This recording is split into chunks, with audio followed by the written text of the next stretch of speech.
Hello guys, welcome back. We have only officially 2 lectures left. Before we dive into actual content, there are a couple of things that I briefly want to address. I made myself a couple of notes. Number 1, this is not just relevant for my course, but I thought I have to tell you. I see sometimes that I think students post on our YouTube channel a comment only to delete it a couple of minutes later. So that is relevant for you to know in general when you deal with YouTube. When you post a comment and you press enter, what happens is that the owner of the YouTube channel, so for our channel that's me, gets an automatic notification with the actual comment that you made. And if you delete it, the notification is still in my mailbox. And that's true for any YouTube channel. So basically, whenever you are operating on YouTube and you post a comment, before you press enter, think about, do I really want to post this, yes or no, and then post it or not. What is not a good idea is to post it and then delete it, because the person who owns the channel sees it anyway. And the reason why I wanted to tell you is, first of all, I think it's relevant that you know how YouTube works. And secondly, in the few instances where I saw this on my channel, every comment that students made and that was deleted afterwards, I still, of course, was able to read. And I thought, why did you delete that? That were super sweet and kind and positive comments that made me super happy. So don't do this. I mean, that's perfectly fine to post a nice comment. I'm super happy. I take a screenshot of the notification just to show my girlfriend. And afterwards she said, oh, it was deleted. So that's the first thing.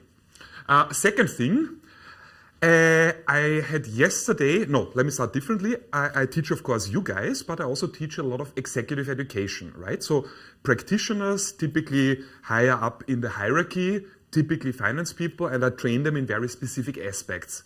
Yesterday morning, I had a very long Zoom call with a company from Dubai with a yearly revenue in excess of $5 billion. And they want me to design a 16-hour finance program for their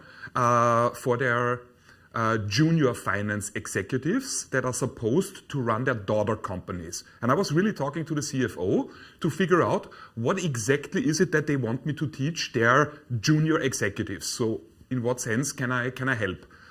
And we have only 16 hours, so that's not that much, spread out over 4 sessions.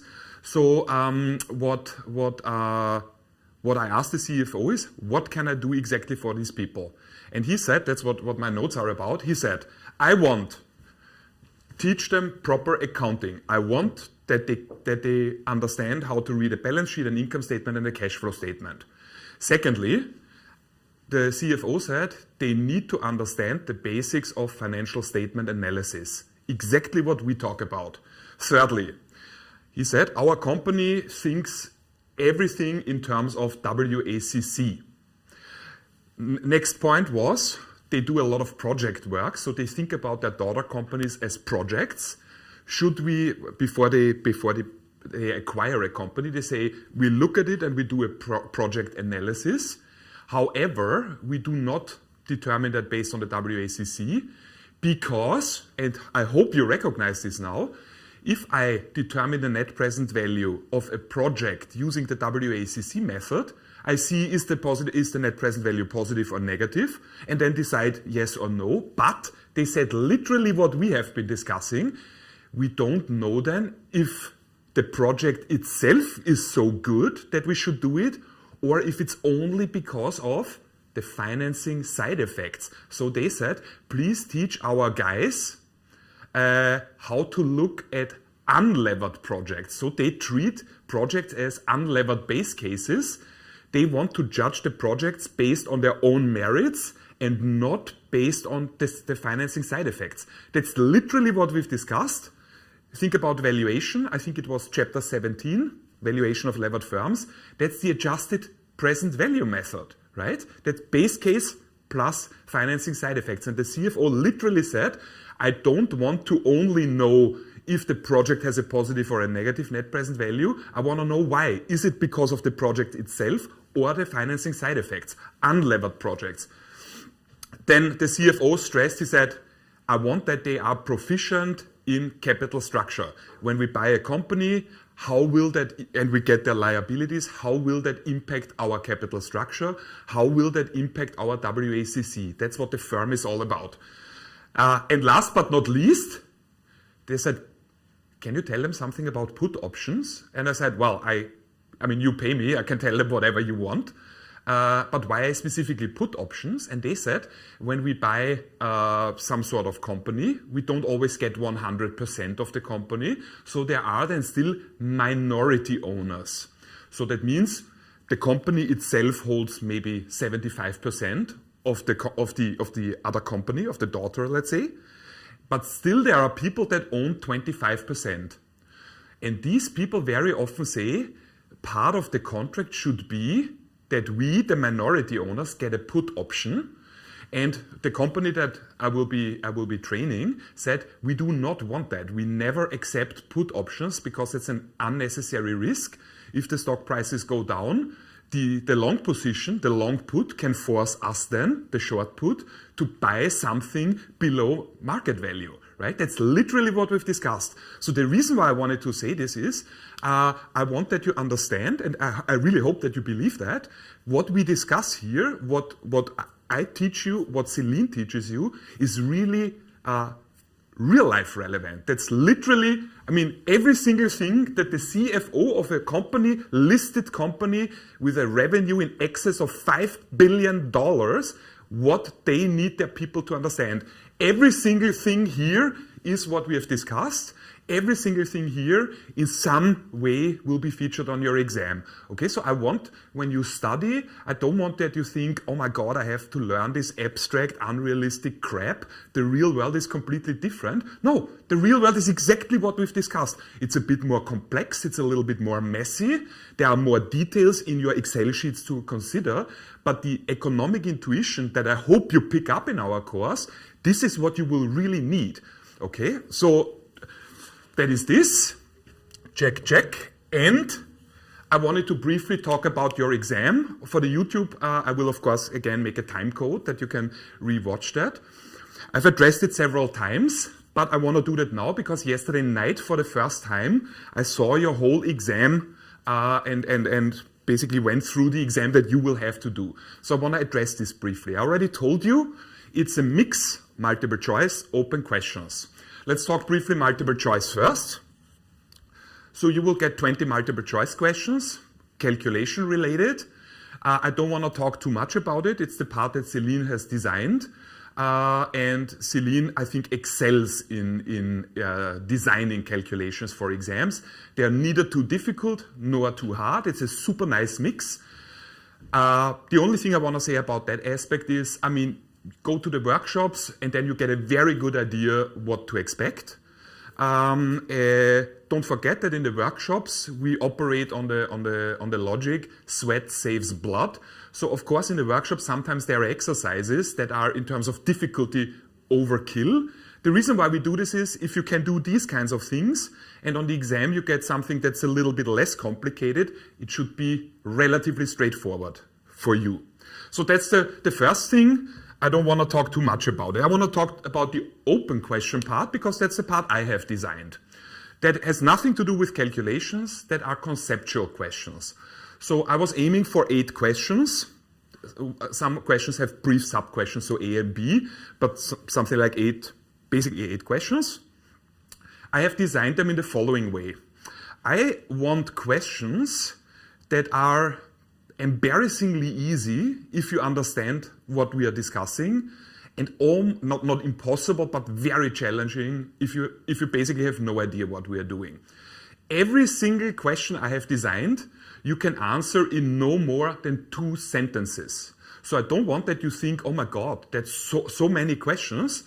Theoretically, you should be able to answer each question, I think, basically in a minute or in 2 minutes. Okay, so I've also paid attention that you cannot easily Google this. It's possible, I suppose, if you spend a lot of time on Googling and playing around with search terms for quite a while, you might be able to Google 1 or 2 answers, but you will not pass the exam like this. You will run out of time immediately, okay? So the questions I have designed revolve around economic intuition. They are very They require very short answers only, and they are really straightforward if you understand what we're doing. I wanted to give you an example because I thought to make it a little bit more transparent how I think so that you understand what I'm expecting of you. This is obviously not an exam question I give you as an example, but it is a good example. So in the context of CAPM, for example, I could say something like, imagine an asset that has a negative beta. Would an asset with a negative beta have any value for an investor? And what could it be used for?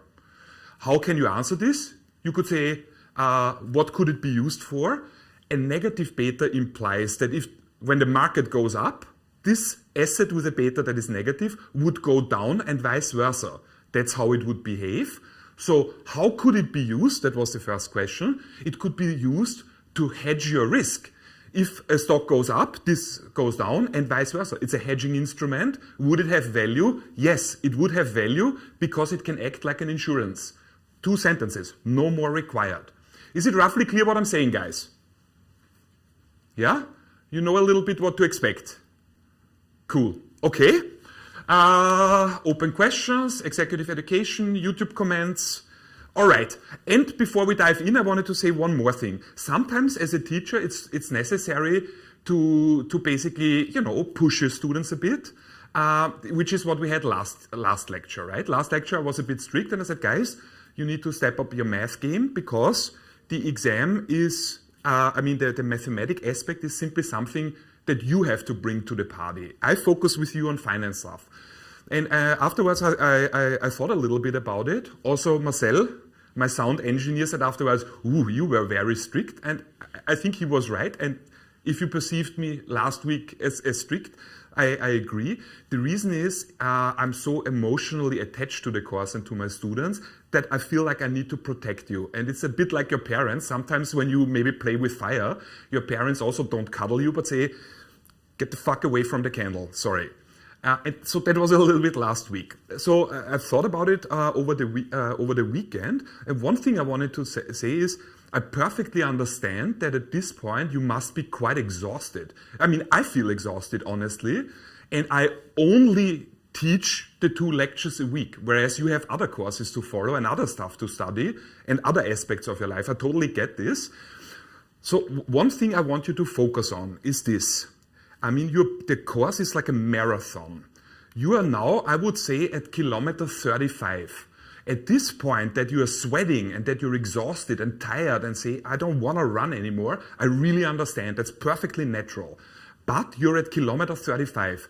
Nobody, as far as I'm concerned, drops out of a marathon at kilometer 35. No matter how tired you are, drag your carcass across the finishing line. That's what I want. And I thought I want to say one thing for students that might be a little bit behind, that might have not caught up with our actual lectures and the workshops. The exam will take place tomorrow in 2 weeks. Tomorrow in 2 weeks. So I thought, if I put my mind into the position of a student who has basically not done anything, who has not watched a single lecture, no workshop, not opened the book, nothing, you can still actually make it. You have 2 weeks. You could watch every day 2 lectures in the morning, work through the book, and in the afternoon watch the workshop, work through the exercises. You probably will not earn then a 10.0 on the exam, but if your main priority is passing, even if your level right now is 0, you can still pass the course, no question about it. It's probably not going to be very fun 2 weeks till the exam then, but I'm describing now the most extreme case. So long story short, what I'm trying to say is this. It's normal if you're exhausted. It's normal at this point when you go to bed and you close your eyes, you see payoff diagrams and stuff like that. It's also normal, and I would not be offended if you say, at this point, I cannot listen to finance anymore. I really get it. But we're almost there, okay? We have today the lecture where we wrap up options. I will show you in the end forwards and futures a bit. I have prepared beautiful payoff diagrams. So you cannot see this. Beautiful payoff diagrams that are very intuitive. So nothing on today's agenda will be majorly complicated. All the difficult parts are behind you. It's a bit like the marathon that you're running was uphill till now. From now on, I don't want to say it's downhill from here, that sounds so negative, but it's getting easier actually. We're tying everything together now nicely. Today we wrap up options, a little bit of brief reflection on forwards and futures. And on Thursday, it's officially our last class where we will do 2 chapters, just very briefly, that we have talked about it at least a bit. A little bit on short-term financial management, really just the teasers. And a couple of words about efficient markets. Both chapters are super straightforward. We have a relatively narrow scope here. So the worst part is absolutely behind you. Last thing, I have asked the pre-master students, what is the chapter, which of our chapters in the book is the chapter where it's easiest for you to get lost in all the details, in all the concepts, the complicated sounding terms, where it's easiest to simply get lost. I suspected in the last years it was always dividend policy, and the pre-master students also said, yes, it's dividend policy, not because it's complicated, but there is so much of that. Buybacks and cash dividend and dividend smoothing and signaling, clientele effect. So if you read the book, everything is kind of clear, but then you zoom out. So how does all of this relate to each other? So I'm working now on 2 YouTube clips that are not lecture YouTube clips, but really that I record at home. One is, I think it's more efficient if I do that at home myself and upload it as a clip instead of doing it together with you. Basically, slowly, step by step, developing a big mind map of the whole dividend chapter. The reason why I want to do this at home is because when I sketch it out here on the whiteboard, the handwriting, it's going to be terrible. So I'm recording this at home in a beautiful way. Everything super neat. And the second one is because so many students asked about it, can you make a book review on the book Rich Dad, Poor Dad? So I'm working on that as well. I hope that this weekend I will not only be done with recording, but also be able to make it available to you. And all the YouTube clips that are not lecture recordings, my personal goal is not longer than 15 minutes. So I want to be as condensed and focused as possible. So for your exam preparation that you know, I'm struggling with, let's say, dividend policy, spend 15 minutes on that just to sort out the rough structure. Does this sound reasonable? Nice. Florian, yeah. I'm sorry to interrupt, but is there a moderator? Is there a moderator? Good question. May I ask Helene? Can you keep an eye on the YouTube chat if something pops up? We do have some questions right now. We already have questions. Helene, please, give me. You need to unmute yourself. Yes. Yeah, thanks. Hold on. So I opened the... Maybe I can ask the first question right now because you need some time. Yeah, Marcel, yes? ask me the first. Juliet is asking, so the open questions are reasoning and knowledge instead of calculations? That is absolutely correct. Juliet asked? That's what Juliet Yeah, okay, Juliet asked about the exam. So the open questions are reasoning, knowledge-based questions and not calculation questions. That is absolutely correct. The multiple choice part covers everything calculation related. Logically, the open question part is about reasoning. And just so you know, to clarify a bit, there are, I think from the top of my head, 2 questions where I ask something like, is it this or this and why? And I specifically on the exam say, you do not get points for saying it's this rather than this. You get all the points for your explanation because otherwise it's a matter of guessing, okay? But yes, it's correct. Open questions are not calculation related. They are revolving around economic intuition, knowledge, yes. All right, I would like to pass the next questions to a moderator. Are you ready? Yes, Helene, please take over. Yeah, okay, sure. So the second question was, is it correct that we have 2 hours for the exam? That's correct. That's correct for the students of the new curriculum, which the vast majority of you is. That's also true for pre-master students. For recidivists, so for students that are probably in their 3rd year, that have done the old curriculum, I think from the top of my head they have 2.5 hours. They also have 2 or 3 open questions more and slightly different chapters. So some chapters that the students of the new curriculum have, they did not have in the curriculum and vice versa. So obviously the exam is similarly structured, but the chapters are slightly different. There's an overlap in chapters, I think, of 80% though. What else do we have, Helene? And then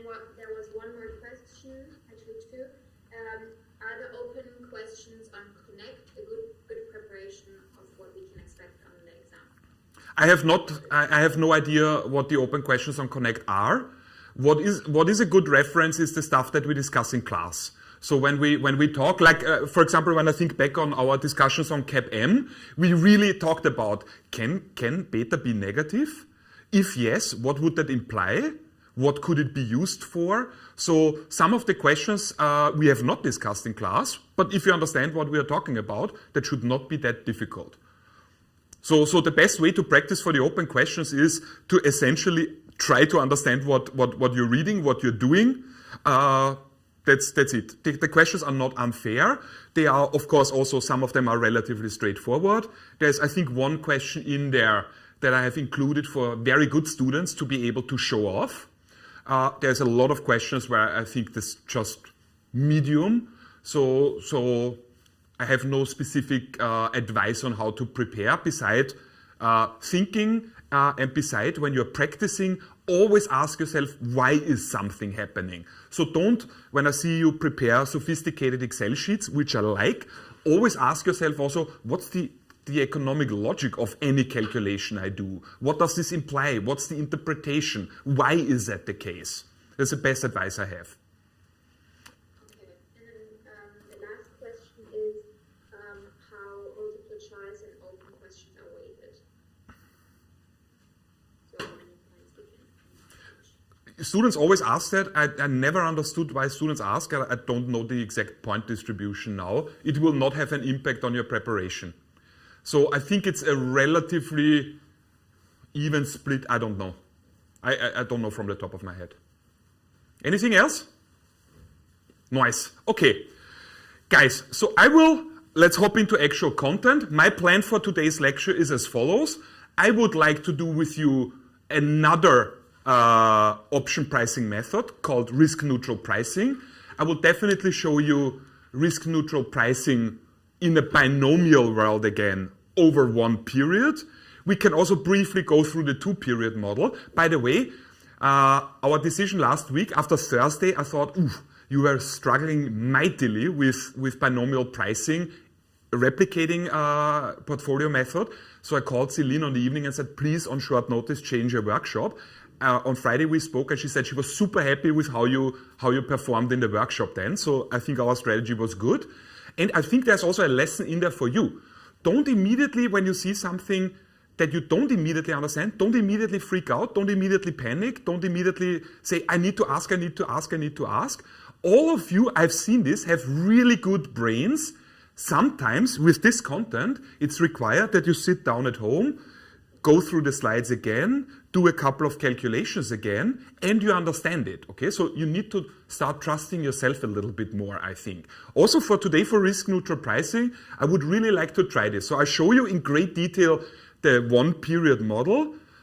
Please try then, if we don't have the time, to go through the two-period model yourself. It's simply an extension of that. It's the same methodology. Then, of course, you already on Friday looked briefly at Black Scholes with Celine. So I just want to add a couple of things to that because it connects nicely to my research. And I've received a lot of emails from students. Can you say more about your research? Oh, I can, but my research is convertible bonds, which is not on your curriculum. But Black Scholes has to do with my research, and I want to show this because when sometimes students that are struggling with math use the lecture to ask relatively basic math questions, I sometimes address them. So I also feel like it's my right to then sometimes address questions of very good students as well. Okay? It's not exam relevant, but it's very neat, it's very elegant. I would like to show you. After the break, I would like to show you forwards and futures, just the rough logic. The whole chapter is not on the curriculum, just the first, I think, 2 sub-chapters. So what is a forward, what is a future, how do their payoff profiles look like? That's on the agenda. Let's hop in. Let's look at risk-neutral pricing.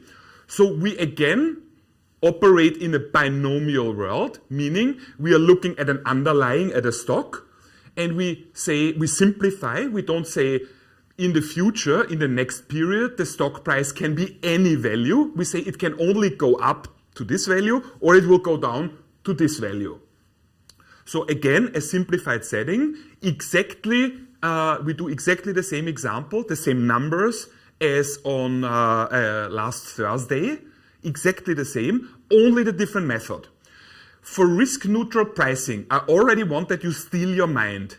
This is as unintuitive as it gets. Don't forget, we are humans, we have evolved, we are technically a kind of ape. Our brains have not evolved to do this kind of stuff. Our brains have evolved so that we can tell other apes where the ripe fruits are growing. So please expect that this is a bit unintuitive and it will need a little bit to sink in. That is not because you are stupid or lazy or anything. Absolutely not. It's the content. It's not you. Okay? Allow it to sink in a bit. Risk-neutral pricing. It is super relevant. If you continue in the direction of finance, you will find in derivative pricing, this is very, very commonly used. And I only want to use today to build a little bit of a fundament here. So what is the logic behind risk-neutral pricing? Have a look at the third bullet point on my slide. This is where the magic happens. So we basically say in this binomial setting that we are operating in, we make one more assumption. We make the assumption that there are no arbitrage possibilities. So that means nobody can basically create risk-free profits. And you're able in such a setting to eliminate all risk, to hedge all the risk away. Hold on a second, we need to let somebody in. Yeah, perfect, thank you, Marcel. So, you can eliminate all risk. So if you are an investor and you have invested in some sort of risky asset and you then hedge away all the risk, you basically have a risk-free investment. What is the return that you can expect to earn on a risk-free investment? Logically, you can only earn the risk-free interest rate. So we are operating in a setting in which investors have the possibility to get rid of all risk. And that means if you can get rid of all risk, the only compensation you as an investor can expect is the risk-free rate. So far, so clear. Before we continue, I want to show you in a very simple non-option example the core logic. Have a look at this. Imagine I offer you a game. The game is as follows. I will toss a coin. If it lands on heads, I will give you 100 euro. Heads. We play this game right now, okay, at T0. If the coin lands on heads, I will give you 100 euro. I calculate from your perspective now. You will get plus 100 euro. If the coin lands on tails, also we do this right now, you get 0 euro. My question now is, from your perspective, what's the expected value of that game from your perspective? Tell me. 50, please explain your logic. How did you calculate? Well, the chance that it lands on heads is exactly 1.5. So it's half times 100 plus half times 0. Excellent, Niels. Absolutely agree. What is the expected value of anything? Probability times outcome plus probability times outcome. I appreciate, Niels, that you assume that I play a game like this with you with a fair coin. Obviously, I would probably use a loaded coin. But assuming the coin is fair, indeed, you're right, the probability of each outcome would be 50%. What's the expected value of this game? 50% probability times the outcome of plus 100 euro plus 50% probability times outcome 0 euro. So the expected value of that game right now would be 50% of 100 is 50 plus 0 is 50 euro. Does everyone understand this so far? Okay. And now I change this very slightly and I say, how is the expected value changing? If I say, I offer you exactly this game, but we are not going to play this now, we are going to play this at T1. How would I calculate the expected value then? Any idea? Was it the same way, but then you have to discount it? Are you asking me, Bibi, or are you telling me? I'm telling you. Very good. Excellent. You're absolutely right. So if I offer you exactly this game, but not at t0, but at t1, that's one period in the future, so then this is not the payoff. How would I calculate then the expected value? I would say probability 50% times the outcome of 100, plus 50% probability times the outcome of 0. But this will happen in 1 year, in the future. So I need to discount how much? 1 period.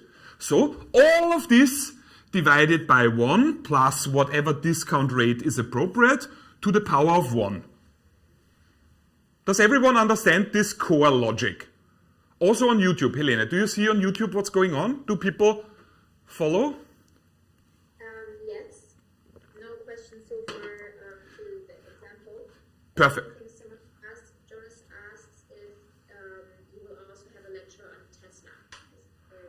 Yeah, I will not have a lecture, but I will record a clip for you because I can then combine it with other questions. So quite a few students asked me how I would personally make investment decisions.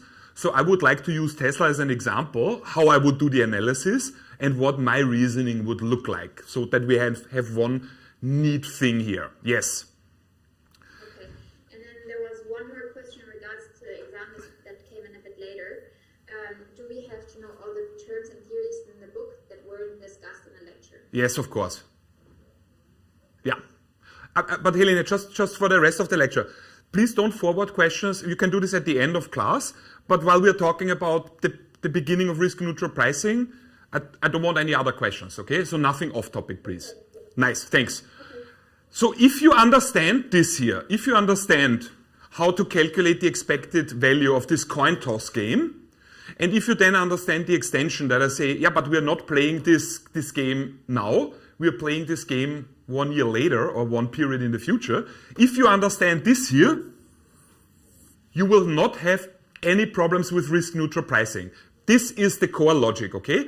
I'll leave it on the whiteboard for now, just so that we can hop back in a couple of minutes.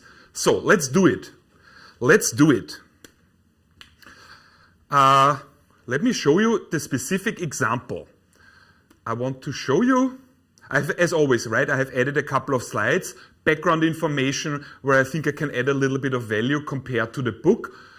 This is not something we will discuss now. I want to show you the actual method. This is it. Boom. What is the core of risk-neutral pricing in the context of options? This is it. So what is the value? Again, don't forget, in option pricing, the question is, what should the value of a specific call option be? We are now in a binomial world. What is the logic?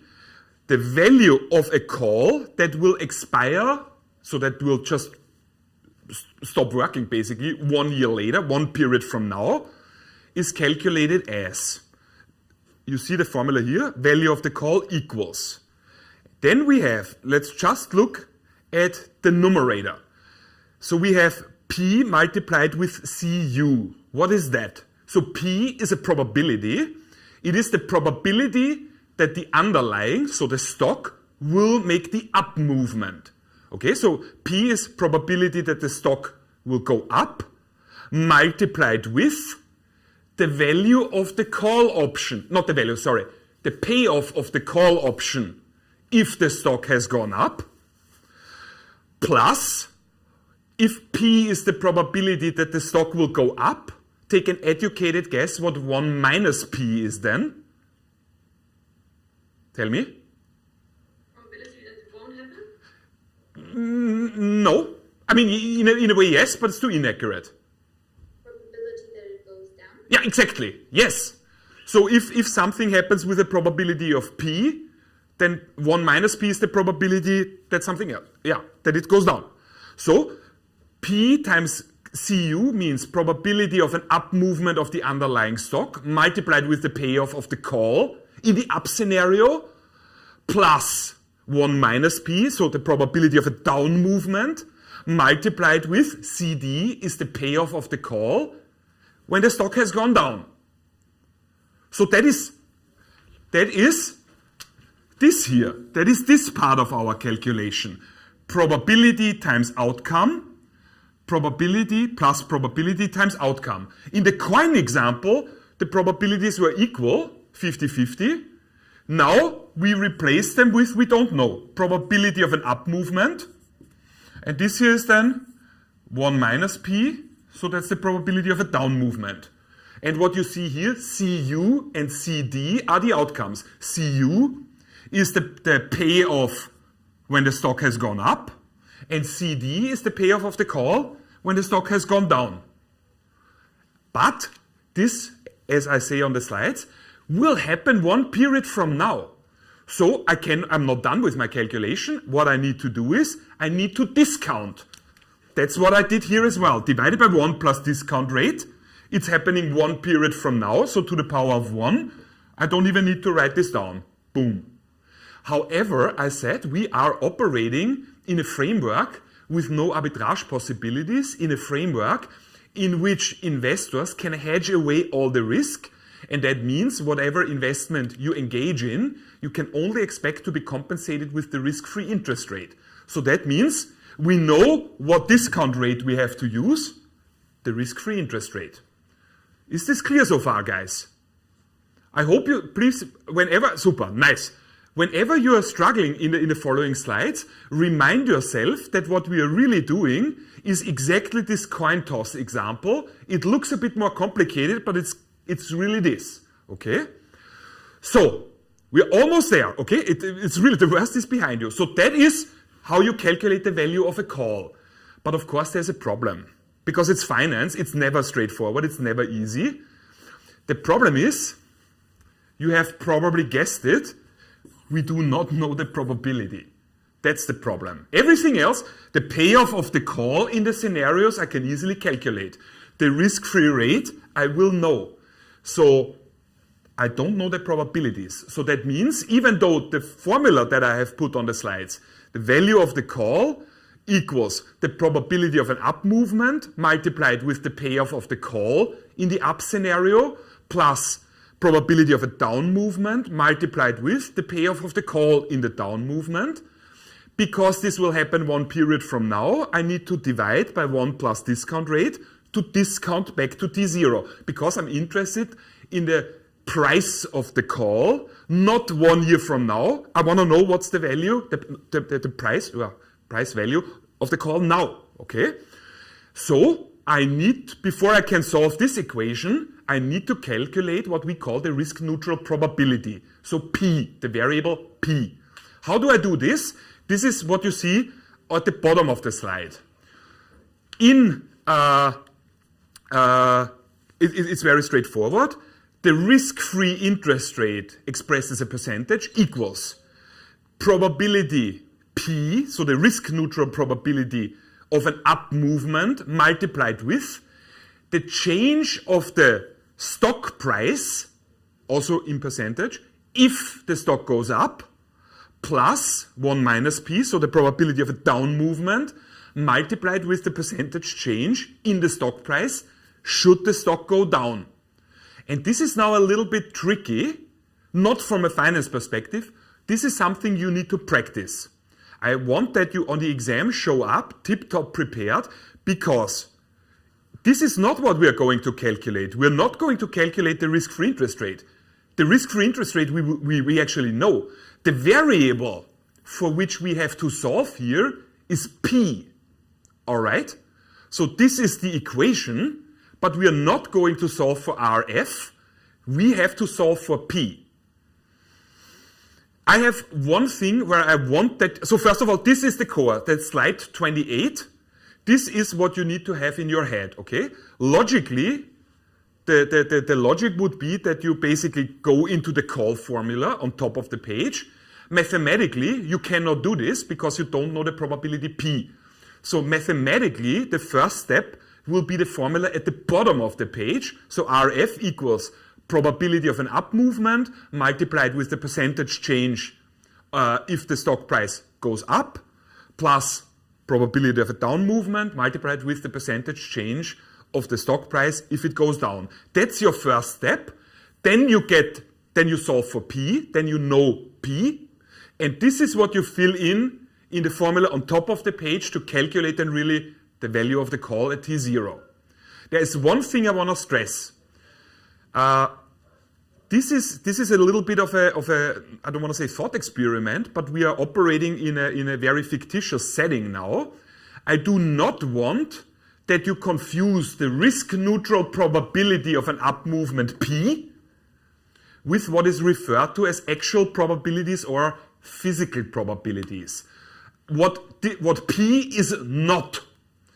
We are not calculating the actual physical probability that the stock will go up. Okay? This is a very different thing, because the real probability, as in the physical probability of an up movement, depends on a million or quite likely more factors. That is not at all what we do. Okay? We are basically calculating the probability, what the probability of an up movement would have to be, so that the fair compensation for that would be the risk-free rate. Okay? Please, so long story short, I would like that you make a note that says something like risk-neutral probability P does not equal physical probability of an up movement or down movement. Okay? That's super important. That's super important not for the actual method, you will still be able to apply it, but I don't want that you think you can use this framework to calculate actual probabilities of up and down movements of actual stocks, start trading on that, and lose all your money and live on the street. That's what I would like to avoid. And that is what I'm stressing here on the slide. Okay? It is important to note that the probabilities of up and down movements are not relevant. We are not talking about physical probabilities. Let's do the example. This is what it's all about. And I want to stress again, I also need to remind myself, I have to admit, we are talking about second year finance bachelor course in a non-specialized, in a non-finance bachelor. You are not required to understand all the detailed intricacies of risk-neutral pricing. At this point, I'm perfectly happy if you are able to apply it so that when you do, let's say, a finance master, you don't start at zero. Okay? That's the idea. Let's look at the setting. So we are looking at a call option over one period, let's say 1 year. We have a call option with a strike price of 50. It will expire 1 period from now. The current price of the underlying asset is also 50. Again, please make a note here. This is a coincidence. The strike price of the option is 50 and the current price is 50. So in the calculation, you see the number 50 a few times. Be mindful, is that the 50 of the stock price or is it the 50 of the strike? Okay, be mindful. The current price is 50. The price will follow a binomial process. So either it goes up to a certain value or down to a certain value. We assume that the interest rate on any loans is 11%. What price will you pay for the call option with a 50 euro strike price right now? So the binomial tree looks like this. Is of course identical to what we had on Thursday. At T0, that's the stock, okay? That's not the call, that's just the underlying stock. It's a call option, that means we hold the right, or we are interested in the right to buy this stock. Current price is 50 euro. 1 period from now at T1, the stock can only do one of two things. Either it will go up to 70 euro, or it will go down to 35 euro. We are supposed to price the call. So what we say is, well, we know the risk-neutral framework. We have certain probabilities. We can figure out certain outcomes. That means we are aiming for this kind of logic. We're trying to figure out an expected value. In our example, the expected value is actually the call price. Okay? That are the similarities here. So this is the framework. This probability we do not know. We don't know this probability, so what we have to do is we first have to calculate the probabilities before we can operate here. But that would be the core logic, that's where we want to go. In the first step, as I told you before, we need to calculate the risk-neutral probability of an up movement P. The moment I know the risk-neutral probability of an up movement P, I can also know the probability of a down movement. It is 1 minus P.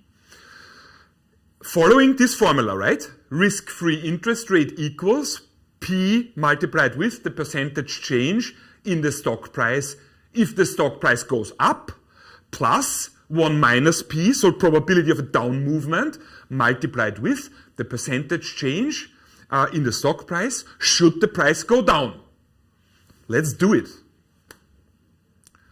So, step 1, in the actual mathematic procedure, I need to calculate the percentage change in the stock price in the up scenario and in the down scenario. Brief sidebar here, specifically for students that tend to be a bit insecure. This is always the same logic. This is like a cooking recipe. Step 1, calculate the percentage changes. Okay? So you can really do this step by step as a cooking recipe. Let's do it. So what is the percentage change in the stock price when the stock price goes up? So if it goes up to 70. Currently it's 50. So what's the percentage change? 70 minus 50, so the difference, divided by 50, multiplied with 100 to get nice and even percentages. And I find, should the stock price go up from 50 to 70, that's equivalent to a stock price increase of 40%. I do the same thing for the down movement, for the down scenario. If the stock price goes down, one period from now, the stock price will be 35. So 35 minus the current stock price, 50, divided by 50, multiplied with 100 to get nice and even percentages. And I find, should the stock price go down, then this is the equivalent of a percentage change of minus 30%. Brief checking in between. Everyone on board? Yeah? Is anything going on YouTube, Helena, I should know about? Not in regards to the example that we're doing at the moment. Perfect. Okay. So we are now, basically we are prepared to calculate the risk-neutral probability P, because we know the risk-free rate, and we have just calculated the percentage changes of an up movement and down movement. And there are not more variables in this equation. So I use the equation, let me go back one slide. That's the formula at the bottom of the page here. Only color-coded. That's the only difference. So the risk-free rate is 11%. So that's how I start. 11% equals probability P of an up movement. That is the variable that we want to calculate. We do not know this. Okay, so equals P multiplied with, P is the probability, the risk-neutral probability of an up movement. So multiplied with the percentage change in the stock price should it go up. We've just calculated it, it's 40%. So 11% equals P multiplied with 40% plus. What's the probability of a down movement? 1 minus P. Because it's a binomial world, there are only two outcomes possible. So that means in total there are 100%, certainty means 100%. So if I say the probability of one outcome is P, there is only one other possibility, 1 minus P. That's how I do this. I don't want to call the probability, let me start differently. When I was studying, I studied banking. When I had to learn this method, I thought, that's so weird for me. Probability of an up movement is called P. Why do we not call the probability of a down movement, let's say Q? What do you think of that? Why do I not do this? Seems unnecessary. If you call it 1 minus P, you can solve the equation. Otherwise, you would have two variables that you didn't know. Very nice. You're absolutely right. You're much more developed than I was as a student. Because then you end up in one equation that has two variables, P and Q, and then what? But since only two outcomes are possible, then I can say the probability of up is P. What's then the probability of down? 1 minus P. It's that simple. So 1 minus P multiplied with the percentage change in the stock price in the down scenario. So multiplied with minus 30%. And this is then where students that are struggling a bit with math might have to practice extra hard. You need to be able to solve this for P. Okay? Practice this. If you practice this 3 times, not only will you know how it's done, it will start to get boring because it's literally always the same. Only the numbers can change, right? So I solve for P. The moment I know P, I can also, of course, calculate 1 minus P. By the way, should you do something like this? Should you be required to do this on the exam? What's an easy way to check if that is correct?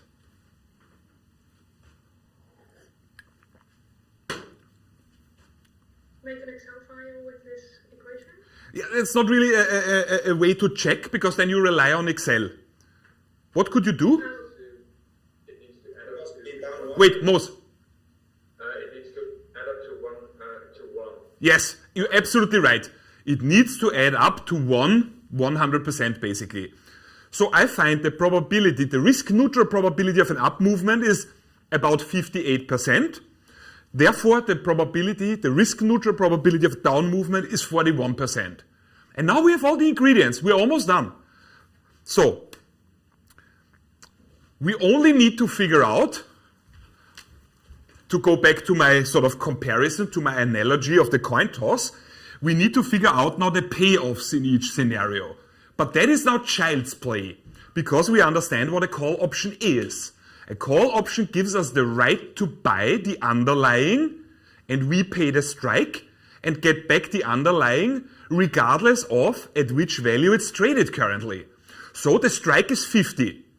In the up scenario, the stock price will be 70. Just a brief check. Would you exercise a call with a strike of 50 if the stock price were 70? Would you exercise? Yes. Yes, of course. What is then the payoff, Khalil? 20. Yes, absolutely correct. That's what you see me do here. If the stock price really goes up, the stock price will be 70, but we are holding the right to buy it for the strike of 50. We would exercise. The payoff for us would be 20.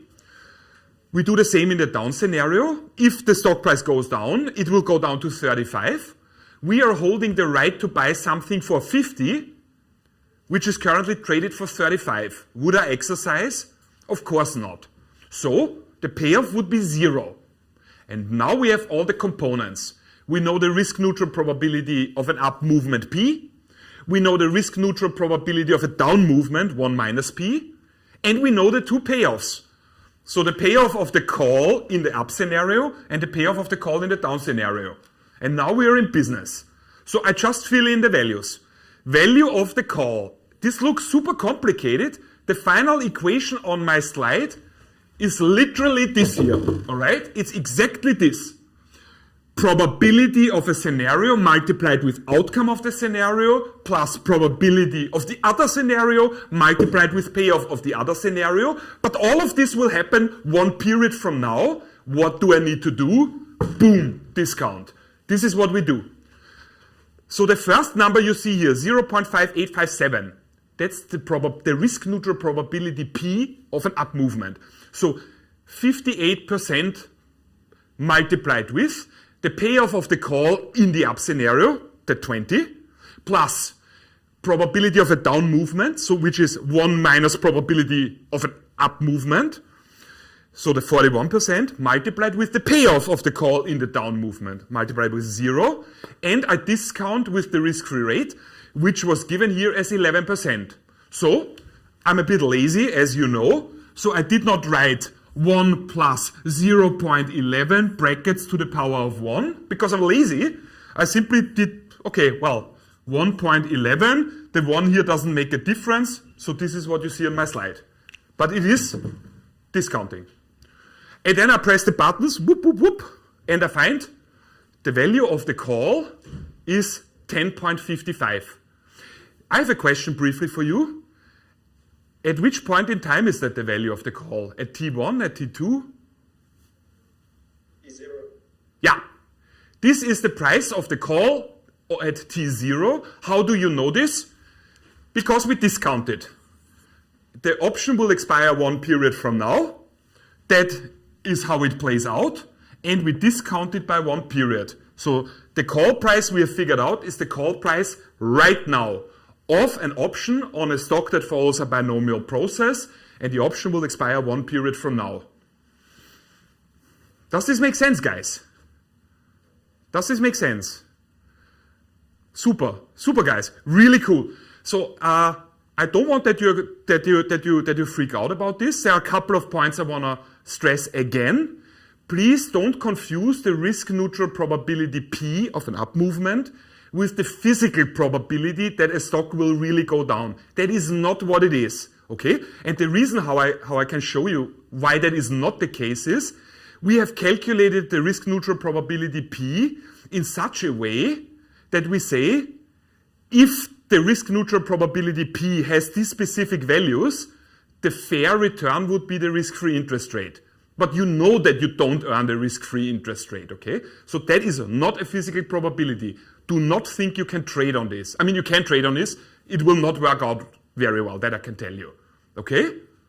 I have on my slides the same thing. Sorry, let me go back. Sometimes students ask me, when we do more than one method, would they yield the same result? So I've implemented this here already. This is the same example that we already solved using the replicating portfolio method. So I put here the result down of replicating portfolio to contrast our new result. We just, using the risk-neutral pricing method, figured out the value of the call at T0 to be €10.55. When we approached it using the replicating portfolio method, it was 10.57. So if you would calculate with more digits after the comma, they would be identical, all right? I have on my slides the same example again, but over 2 periods. The logic is exactly the same as we did with replicating portfolio, as you did with Celine on Friday, 2-period replicating portfolio. I would very much, no, let's do it together briefly after the break, why not? Let's have a break, 10 minutes. I think we have the time. After the break, we go through the 2 periods quickly. Don't panic, it's just as with replicating portfolio. It will require maybe a little bit of sinking in and digesting, but it does not get more complicated. I will show you Black Scholes. This will take us 5 minutes because we have built up such a strong fundament, and I want to end today's class with a couple of interesting reflections on forwards and futures. That's it. The worst is behind you officially. Guys, I see you in about 10 minutes, okay?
Hello guys, welcome back.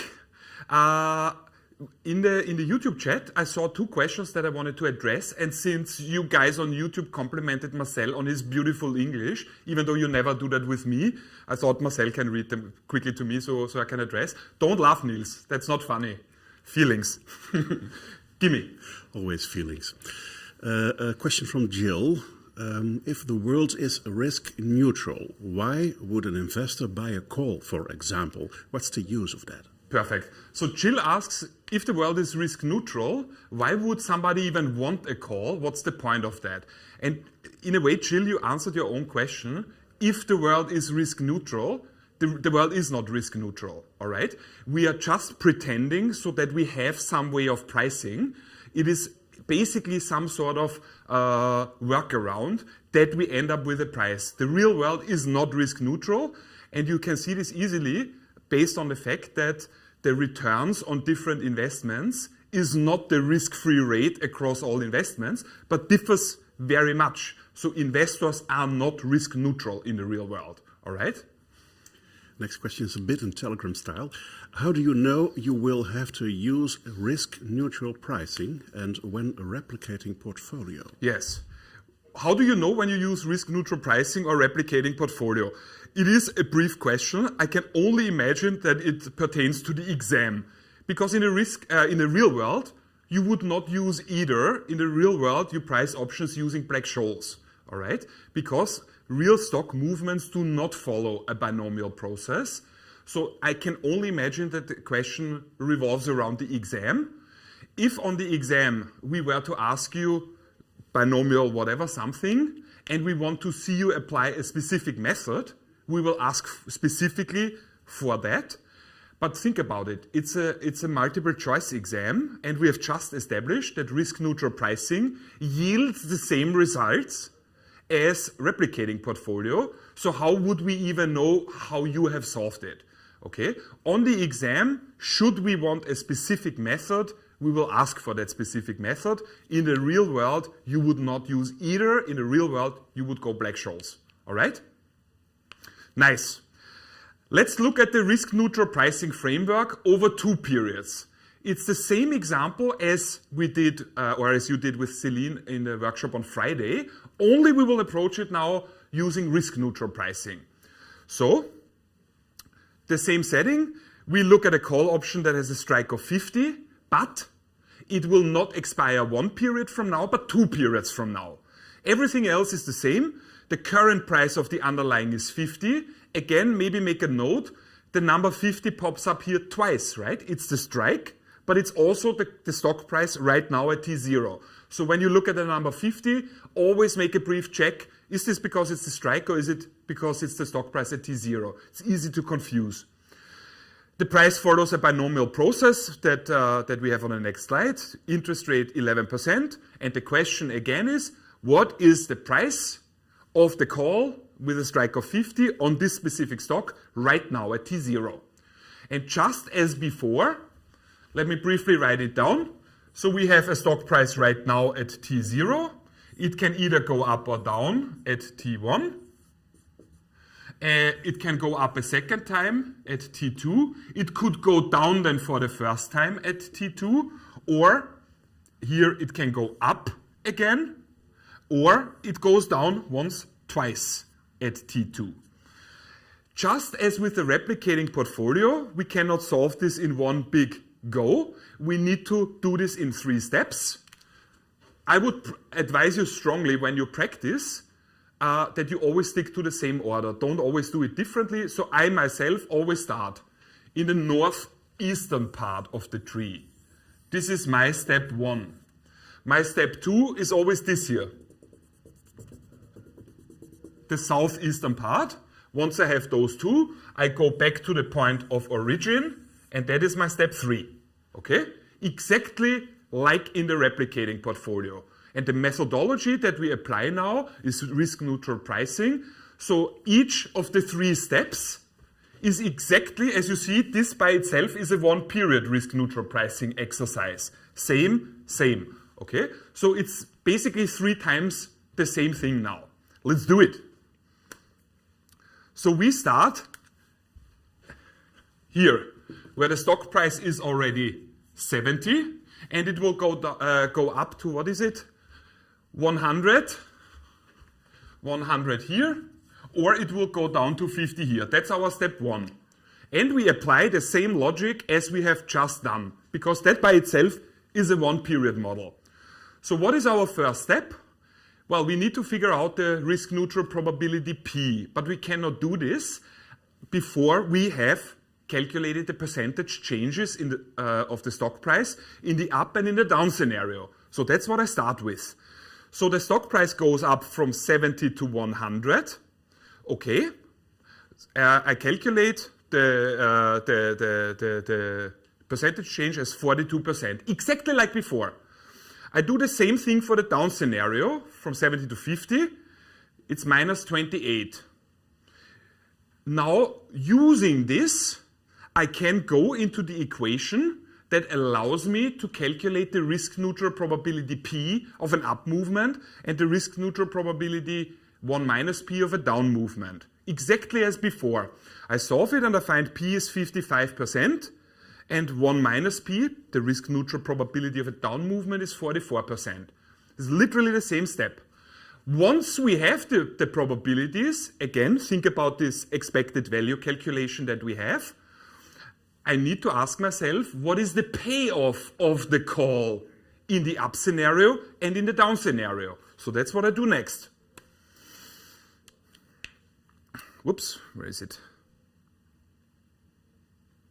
Whoop, here. No, sorry, I got confused. We are done already. We have the percentage changes, we have the probabilities. We can go into our call formula. Sorry, my mistake.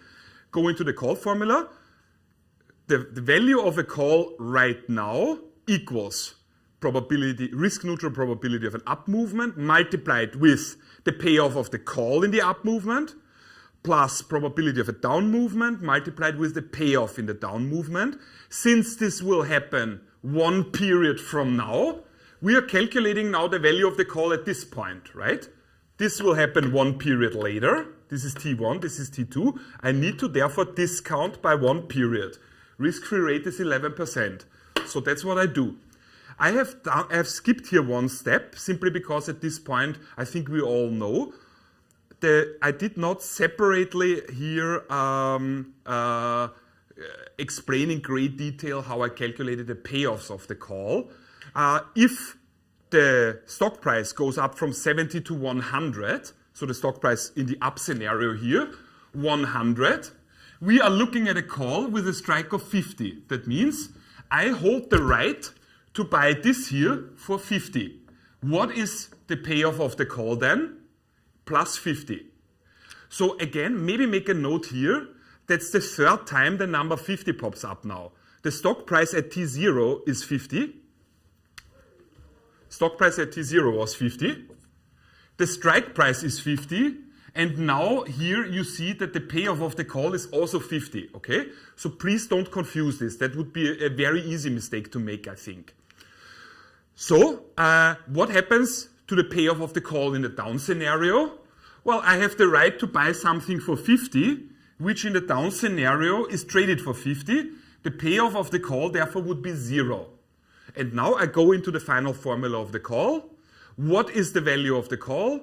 Probability of a certain outcome multiplied with payoff of that outcome plus probability of the other outcome multiplied with the payoff in this outcome.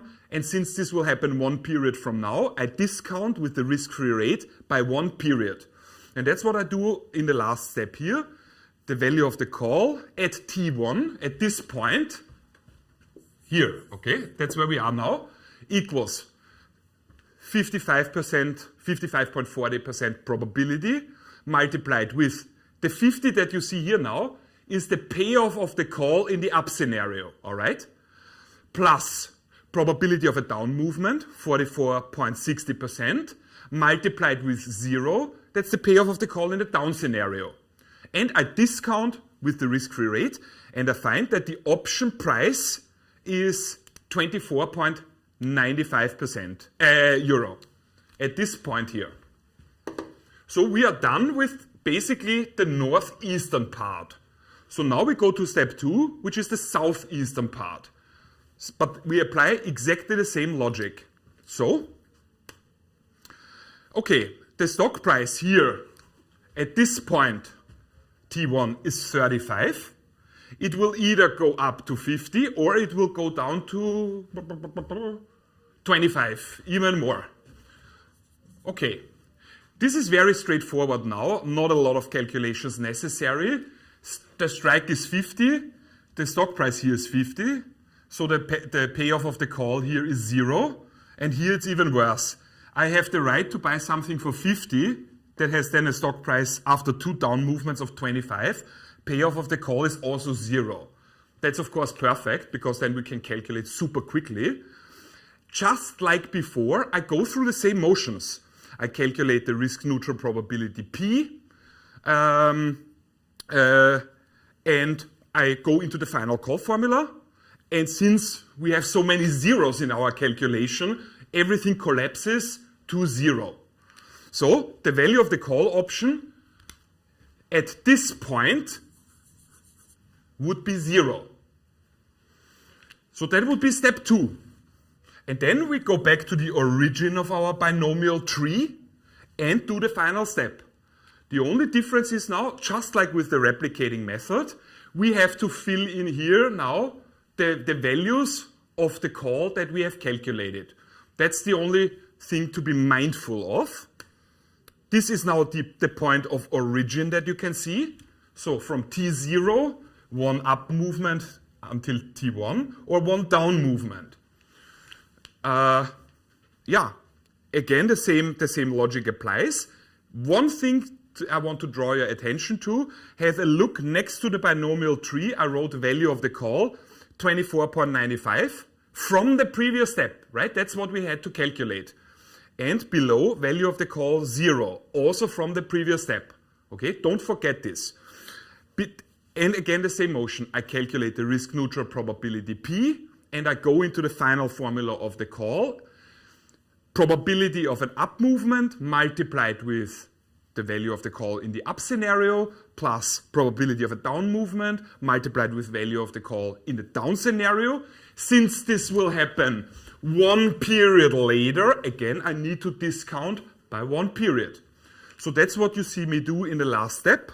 The probability of an up movement is 58.57% multiplied with the 24.95 from the previous step, right? The value of the call at this point. Plus probability of a down movement, so 41.43% multiplied with the payoff in this scenario of 0, discounted by 11%, gives us a value of the call of 13 point something. To contrast that with the result of the replicating portfolio, we ended up with 13.20. The difference that you see here, the very small mathematical differences, are the result of me only using a few digits after the comma. If you would do this in Excel with, let's say, 50 digits after the comma, the results would converge and would get more and more similar. Okay? Do we have a question, Helene? Yes, there is one question by Ruben who asks, why do you use the discount rate for 1 period but calculate the payoff of the call over 2 periods? Because at no point do I discount over 2 periods, right? What I do is, in a first step, I ask myself, what's the value of the call at T1? And I go back using the payoffs of the call at T2. So in a first step, I basically go back from T2 to T1, this is only 1 period. Same here, I go back from T2 to T1. I figure out the value of the call here and here. And then in a second step, I go back another 1 period. So at no point do I discount over more than 2 periods because I break down a 2-period binomial tree into several units, none of which goes over more than 1 period. Yeah? Do we have some more? Yeah, and then there is one more question that just came in. Why do we use 24.95 and not 20 if the payoff should be 20? because it's a model that goes over 2 periods. So it's not as simple as simply saying 70 minus 50, because we have to consider the time value of money as well, right? So that's not as straightforward as that.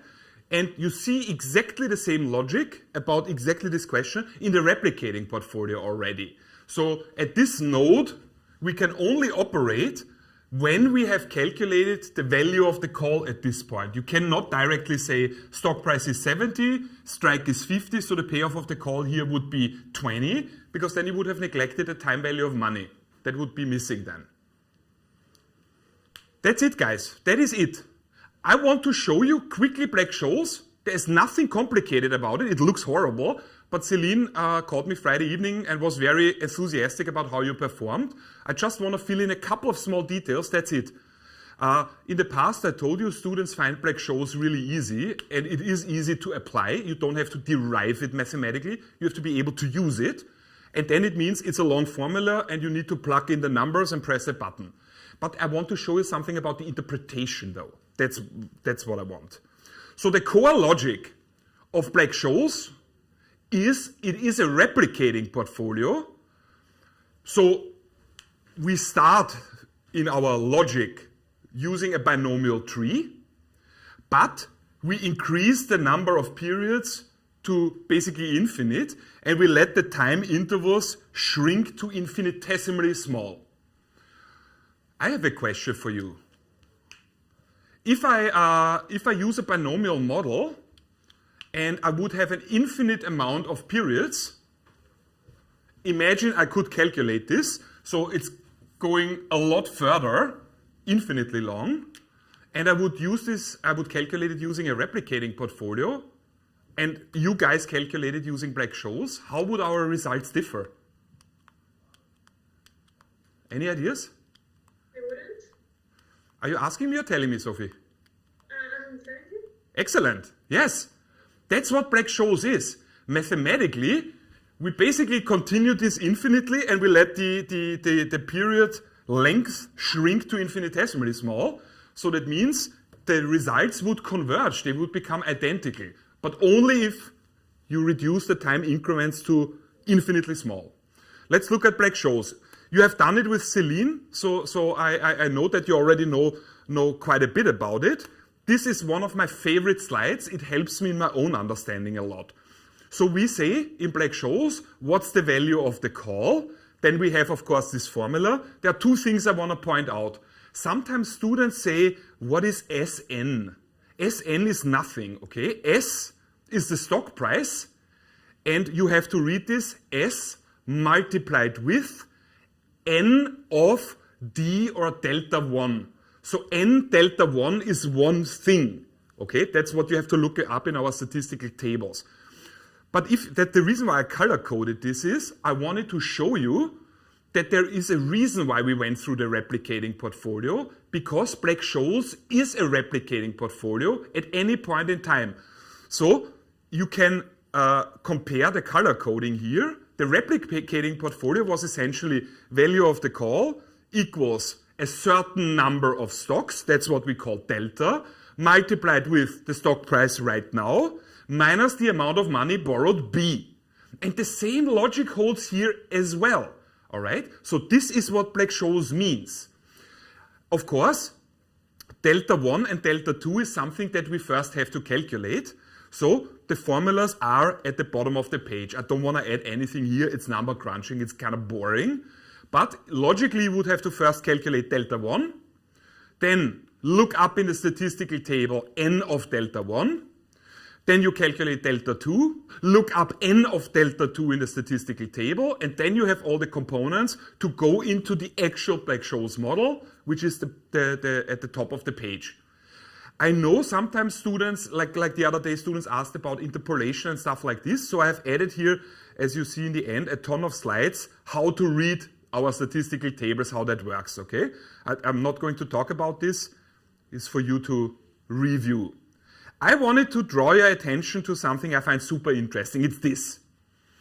It allows me to address, for once, the interests of very, very advanced students. Have a look at this. I can, of course, look at Black Scholes in terms of a replicating portfolio. Every student needs to know that.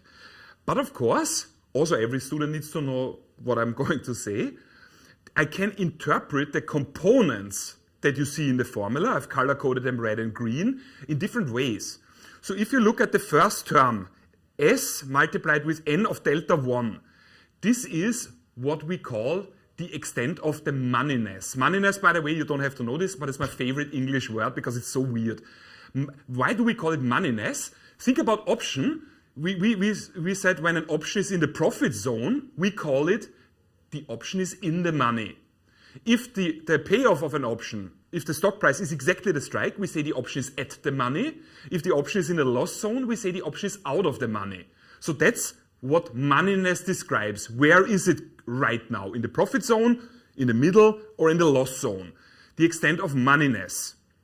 And the green term is the present value of the exercise price multiplied with the probability that the option will be in the money and therefore be exercised. That's the whole green term. So if I get rid of this whole term x multiplied with Euler's number, blah, blah, blah. So if I only look at the term n of delta 2 in the green term, you see what I mean? N of delta 2. What does that tell me? Only n of delta 2. What does this alone tell me? Probability of exercising. Are you asking me, Khalil, or telling me? I'm telling you. You're absolutely right. This is very, very advanced stuff. Yes, n of delta 2 tells you the probability that the option will be exercised. And a lot of you asked me to say a little bit more about my research in convertible bonds, and this is where I can do this. And this is not exam relevant, this is only for students that are hardcore. My research is about convertible bonds. I will make it very brief, okay? My research is convertible bonds. So that is basically a bond. You buy a bond, but if you want, you need to, if you want, you can convert it into a stock, if you choose that. So logically, it is basically a bond that has a call option attached. That's what it is conceptually, if you think about it.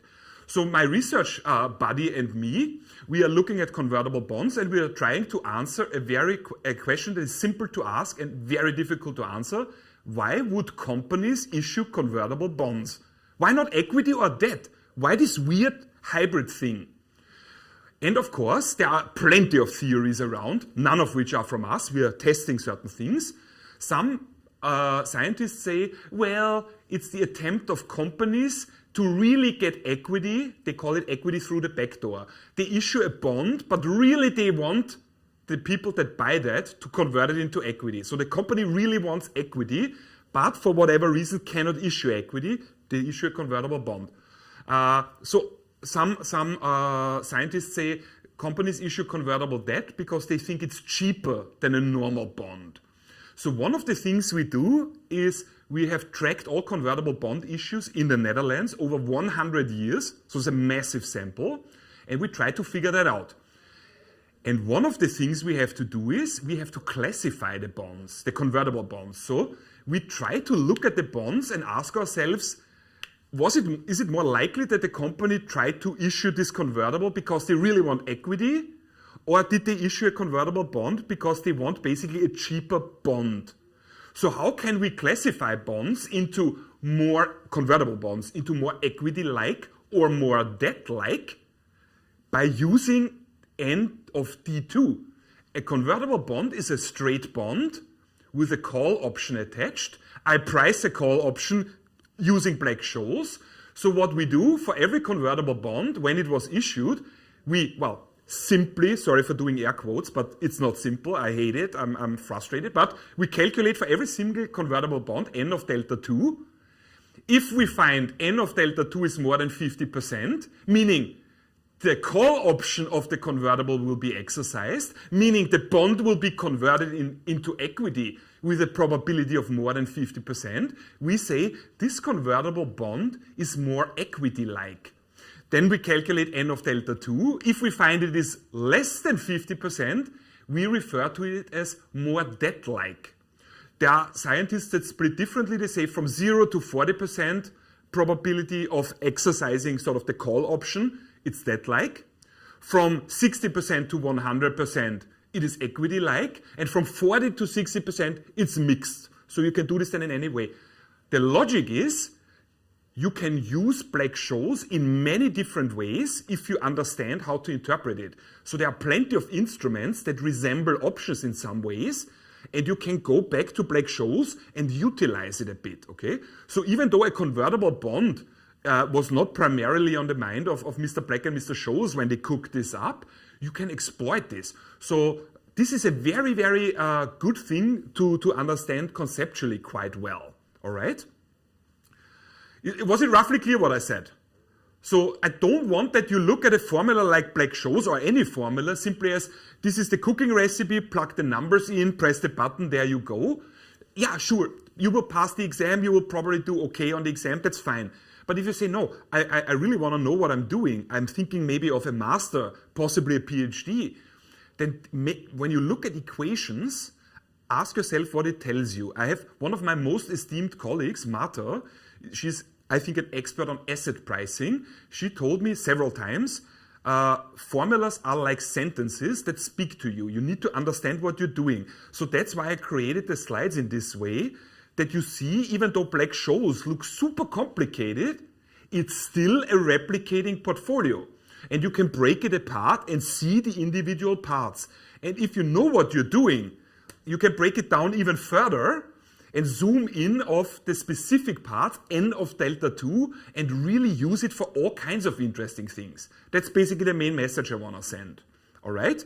I have here, of course, a Black Scholes example as well. I think it's the one you did with Celine. And last but not least, for students that are insecure, that say, I don't remember anymore how to look up in our statistical tables n of, then please have a look at the last slides, how that works.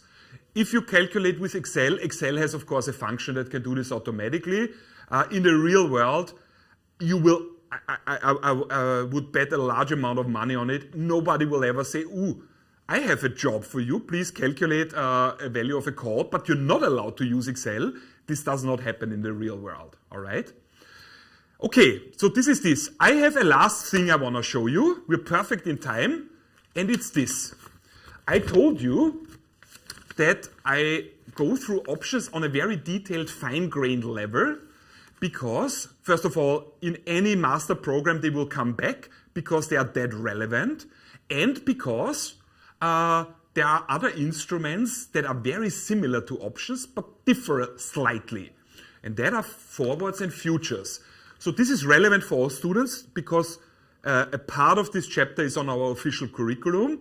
But for all my hardcore trading interested students, this is, I don't want to say this is pure gold, but this is super interesting, I'm sure.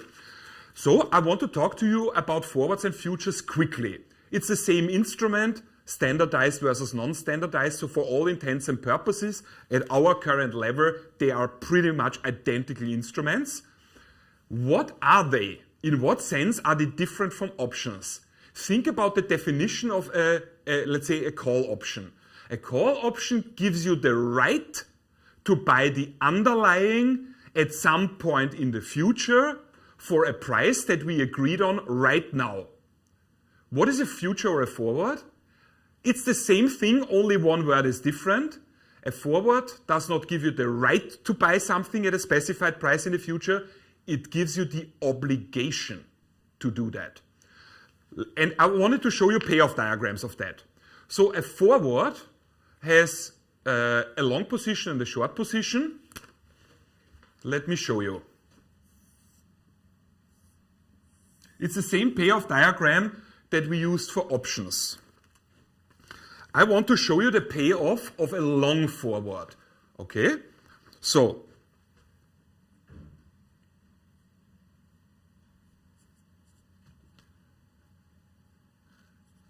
here I plot the price of the underlying, let's say it's a stock. And here I plot the payoff. All right. Long position, think back on options. A long call gave us the right to buy. A future or a forward is the same thing, but it does not give you the right, You have, as a long position, you have the obligation. So, I start now sort of randomly in the middle here, okay? You will see in a second. How is this? Let's say we agreed there's no strike price now. It's simply a price that we agree on that will be applied no matter what. The forward price in this example is 50. Okay? Forward price is 50. So, what happens if the price of the underlying is 50 and I, as the long position, have to buy the underlying for 50? I don't have the right, I cannot choose, I have to. What will my payoff be? 0. Yes, very nice, guys. Excellent. What about at 60? I have to. 10. Yes, because we agreed not that I have the right to buy from you for 50, we agreed that I will buy, I have the obligation to buy. So no matter what, I give you 50, you give me back the underlying, no matter what. So I give you 50, you give me back the underlying, which might be traded at 60. My payoff is 10. What about at 70? What's my payoff? 20. Excellent, 20. What about at 80? 30. Very nice. Okay, so compare this now so far to the long call. It's so far identical, right? Long call would come here, 0, 0, 0, 0, whoop, profit zone. That's the profit zone still. Let's look at 40. What's going on at 40? Would I exercise my forward? You have to. Very nice. Nasty question. That's a trick question, basically. There is no right. I cannot choose if I want to exercise. There is no exercising. We have agreed that in the future, at some point, I will buy that and you will deliver that no matter what. So at 40, I have to give you 50 and you have to give me back the underlying. What's my payoff? -10. Very nice. Why is it -10? Because I give you 50 and you give me back something with a market value of 40. It's a loss for me of 10. What about at 30? Would I exercise? You have to. I have to. There is no right. We have agreed that I will give you the forward price, you give me the underlying. What's my payoff? -20. Yep. Yes. What about 20? -30. -30. What about 10? -40. Yep. And at 0? 50. Yeah, -50. So how does the payoff function of a long forward position look like? Whoop. So, straight line intersecting here at -50.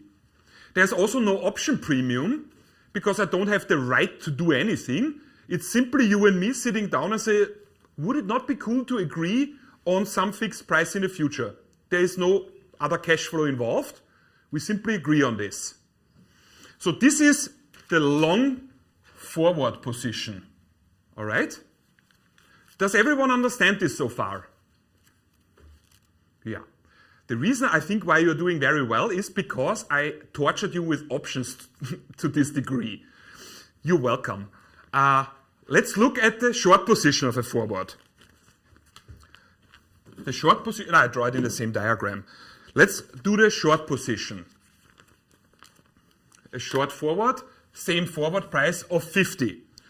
So, we don't really have to do a lot of constructing. The logic still applies. It's a zero-sum game. It's a contract between two parties. That means whatever profit the long position makes will be the loss of the short position and vice versa. So without any major considerations, we can draw it immediately in one go. Here we have plus 50 going down like this. That is the payoff of a short forward. The profit zone is here and the loss zone is here. Is there a question? Do we have a question? Yes. So if I understand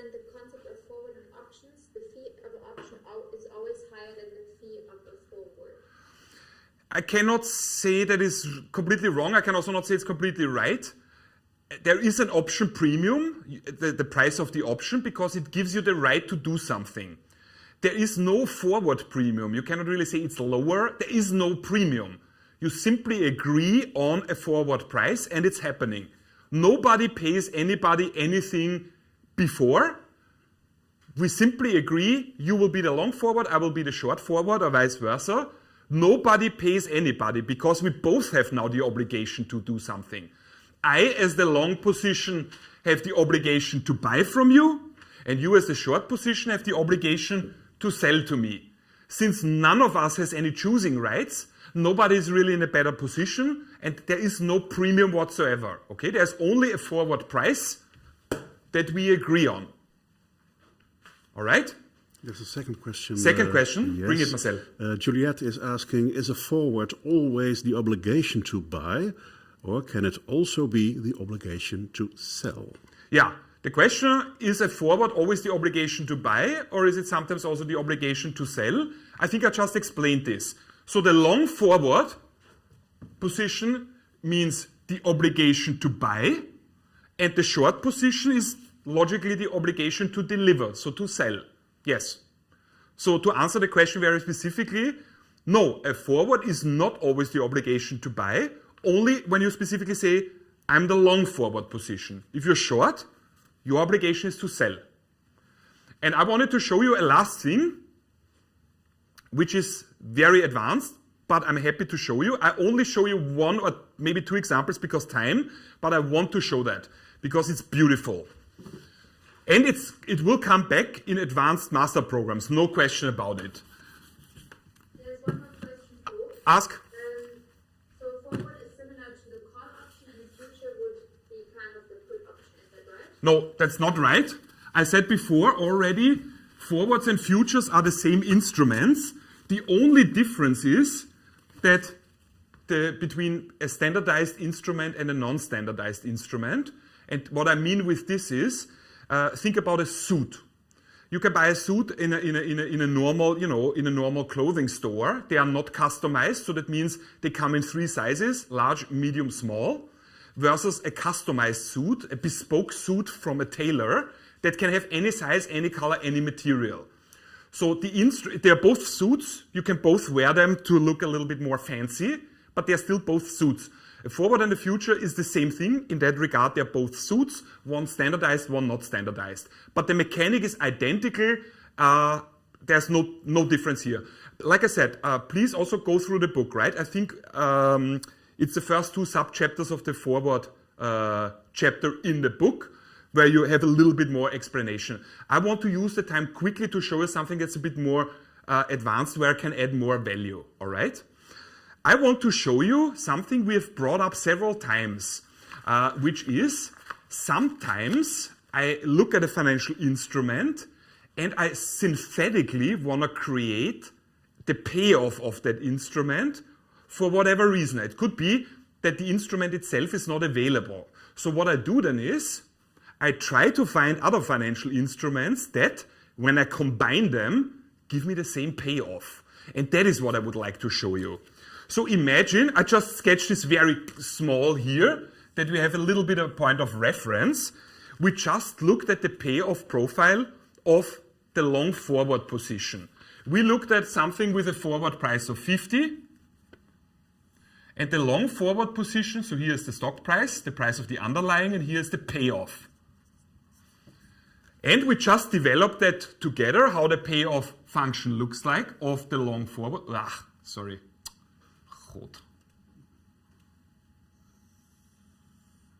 So, minus 50. So that is the long forward, right?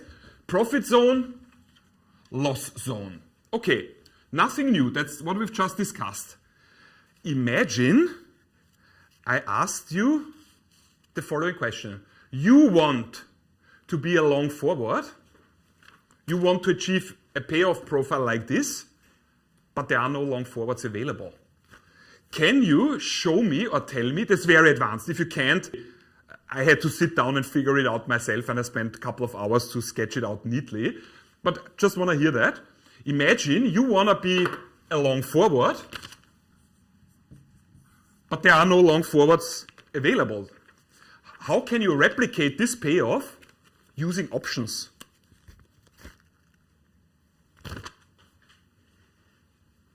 It's not, it is challenging, I certainly admit. It's something I find not as challenging as it looks like, because I would not want to encourage you to think like this, but I have to admit I did. What you can do is you look at the shape of the payoff diagram, and Khalil, say again. A long call, Plus what else? a bond, So let's start. I want to replicate this. So I say this will be my outcome equals. Khalil suggested we could use a long call. So let me draw here a long call, just that we see graphically. A long call with a strike of 50 comes from here and then goes up. So Khalil has contributed already the first part of the correct answer. So we have already replicated this part of the forward.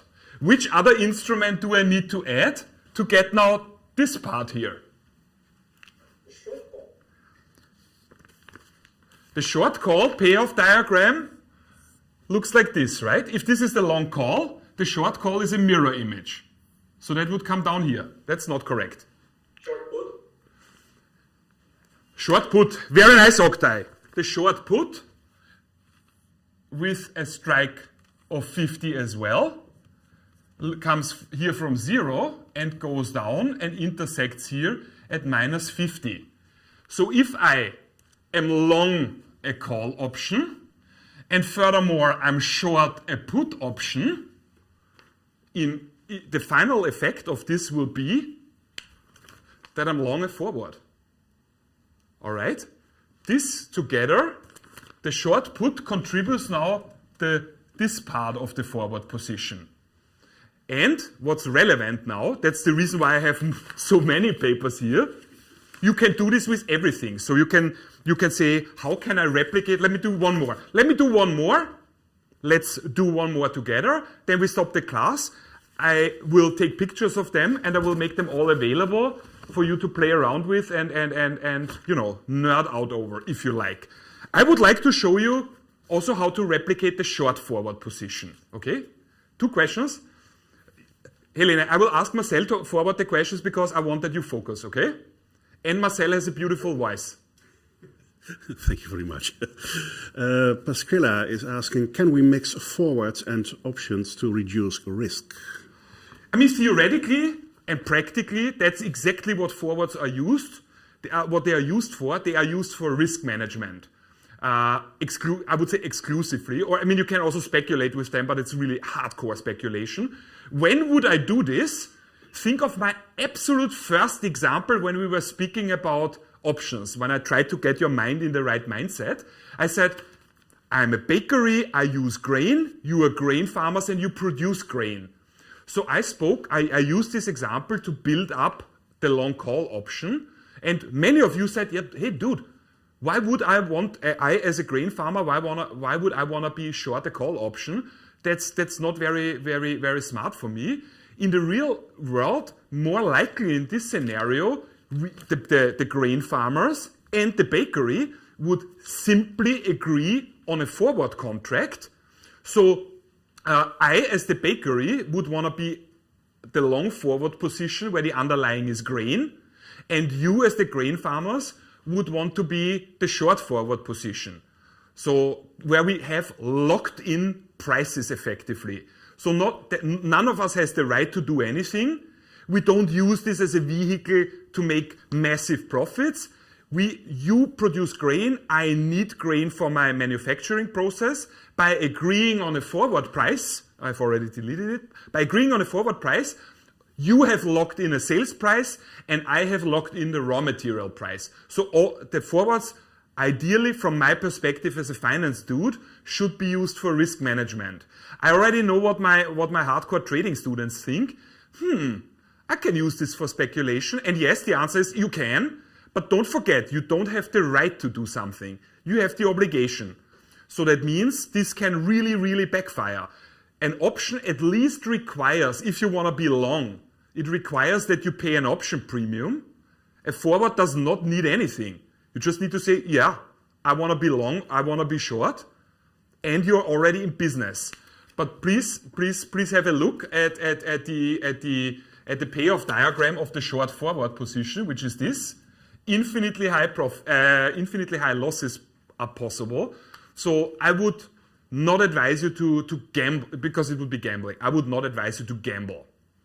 If you're very interested in trading forwards and futures, go to CNN.com, click on business. There's an article today, for the first time in the history of our species, water forwards are traded. That means they are very likely some nasty traders can speculate now with water prices, okay? Just have a look at it. It's an interesting article. As always, think about the ethical dimension of that I find actually more relevant now. Let me show you last how to synthetically create the payoff of the short future or short forward position, all right? So we have established the short position of a forward with a forward price of 50 would look like this, coming here from plus 50, going down, intersecting here at 50, going down. So that would be the short forward position. Again, the question is, imagine you want to be short a forward contract, but there are no forwards being traded. How can I synthetically create this payoff profile? Again, only using options. How can I do this? Again, like before, look at it. It has this part here and this part here. So ask yourself which options can contribute these parts of the payoff profile. The first, I would say a short call. This, which part are you talking about, Khalil? This one or this one? The upper part? The short call, yeah, that one. Which? For the 50, the first, yes, the profit zone of the, I would say a short call. The part that is above the line, the horizontal. Hold on a second. A short call is the counterparty of the long call, right? So that means whatever profit the long call makes will be the loss of the short call. Do we agree? We have a long call here. That's how a long call looks like. How does a short call look like? It's the opposite. Your profit, the long call's profit, is the loss of the short call. That would be a short call here. So if you say you want to use a short call, you're right, but it's not to get the upper part, it's to get this part, okay? So that it's correct, but it would give us this leg of the forward. But it's correct. Let me draw it quickly. Short call with a strike, short call with a strike of 50 has a payoff diagram that looks like this. So what Khalil has contributed is now the lower leg, this here, this part. How do I get the upper part?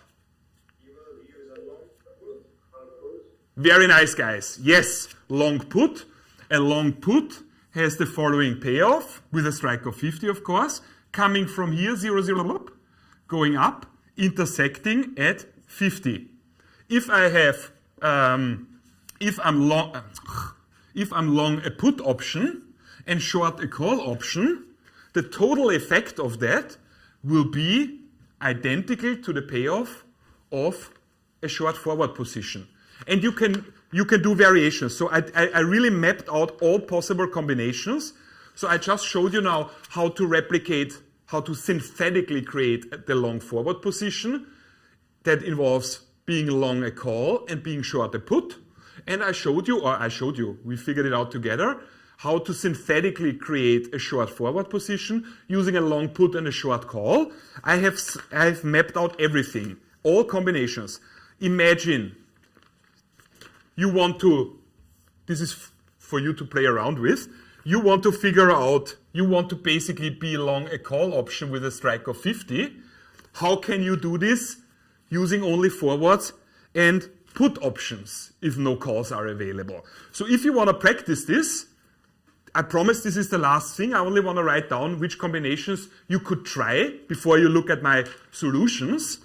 I would like, it's a great training for option logic. I would like that you try figuring out how to replicate a long call. What you're allowed to use are forwards and put options. I would like that you figure out the short put. You're only allowed to use forwards and calls. I would like that you have a look at the short call. You're only allowed to use puts and forwards. And last but not least, I would like that you think about a long put. And you're only allowed to use calls and forwards. So, is it clear what I'm asking? It's exactly this. I promise I will take pictures of the solutions, if you will. This is meant for you to basically practice payoff diagrams and the logic of this. Okay? That's it. That's it. Sir, I wanted to ask one thing. So Black Scholes and risk neutrality strategies, do we use them only for call option, but can we use them for put options also? No, the Black Scholes model is for call options only. How do I get the put option then? Is there another Nobel Prize winning model that addresses that? Or does anybody have an idea? With call parity? Yes, that's what the Friday workshop was about, put call parity. You calculate the value of the call. If you are interested in the value of the put, then you utilize the put call parity to figure out the other instrument. That's The risk neutrality also only a call option, yeah? what? The risk neutrality pricing, yeah? I don't understand you acoustically. What?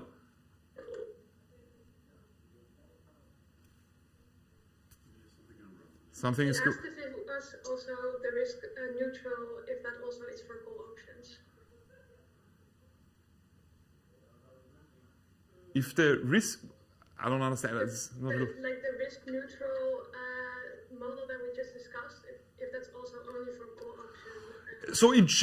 So in general, binomial pricing can be used for calls and put options, of course. There is one workshop exercise that Celine has prepared for exactly this. So in any binomial framework, you can using a replicating portfolio or risk neutral pricing, you can also calculate the value of puts directly. It's a bit more tedious though. Any other questions? Anything pressing right now? This is it.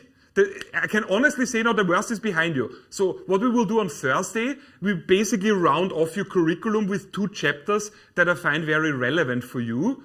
I would feel very uncomfortable to completely drop them, but I find it's enough if we look a little bit at it. So that's why I split it. We'll look a little bit at efficient market hypothesis, because that is the underpinning of everything that we do. That's very interesting. There's no need to be afraid of that. It's a little bit about which information moves stock prices, stuff like that. And a brief detour, a brief visit of short-term capital management, so working capital management, basically. It's rather heavy on accounting. I think it's a perfect way to round off our course. All right? Helene, may I ask you to ask a little bit around, collect a little bit students' opinion, which chapters are extremely difficult, what concepts, because the moment we are done with the course, I don't want to say then I will become a full-time YouTuber, that's not the idea, but I want to record a couple of videos that are helpful, because I do want to practice my video skills, of course, and obviously I want to practice in some way that, you know, benefits you guys. So please provide a little bit of some sort of feedback, which kinds of videos about our curriculum would help you, because I also have to remind myself I'm not a full-time YouTuber, I'm first and foremost your teacher. It's nice if our YouTube channel grows and develops and other people follow, I'm super happy about this. But first and foremost, until your exam, I want to focus on providing stuff that directly benefits you. Please, Helene, ask a little bit around, collect opinions, so that I get a bit of an idea in which area I can add most value. All right? Yes, of course. Super. Thank you very much, guys. Really good job today. I'm very proud. I mean, this is none of this is easy stuff. I think you held up today super well. I think it's really important. Remind yourself this is non-intuitive, really complicated stuff. It requires a little bit to sink in, and it requires that you go once or twice through the motions. I don't know if you're a Marvel fan, And I don't know if you have seen the movie Doctor Strange. Just one or two words about that. Doctor Strange is a neurosurgeon who later on becomes the Sorcerer Supreme after he has an accident and cannot be a surgeon anymore. So he goes to meet the Ancient One and says, well, I'm here to learn sorcery, but how does that even work? And the Ancient One asks him, well, how did you become a successful neurosurgeon? And he says, study and practice, years of it. And that's how that works here as well. So you need to not only understand what we do, as in study, just like Doctor Strange, the Sorcerer Supreme, you need to also practice this. You need to understand what we do, and you need to get fast, okay? Then you can pass the finance exam easily. I cannot promise that you will become the Sorcerer Supreme though, all right? Really good job today. Don't forget, when you will have this in the next 2 weeks, that you stumble over something and oh, that's new, I don't get it. Don't panic, all right? Work together in the WhatsApp groups. You can always reach out to me. I would like that you are coordinated. I'm not too happy about individual panic attack calls. I rather have you get organized. If I know 50 people are thinking and worrying about one topic, then I go into my home studio and record a specific clip addressing this. All right? There are 1,900 students. I cannot do this for individual things. Get organized. Tell me the big problems, challenges you're facing. Don't panic, and I will try my best to address it in some way. Okay? It's a marathon. You're at kilometer 35. No one stops running then. All right? Get through this. 2 more weeks and you're done. Okay? Guys, really good job. Get some rest. I see you on Thursday for wrapping it up. Have a nice afternoon. See you guys.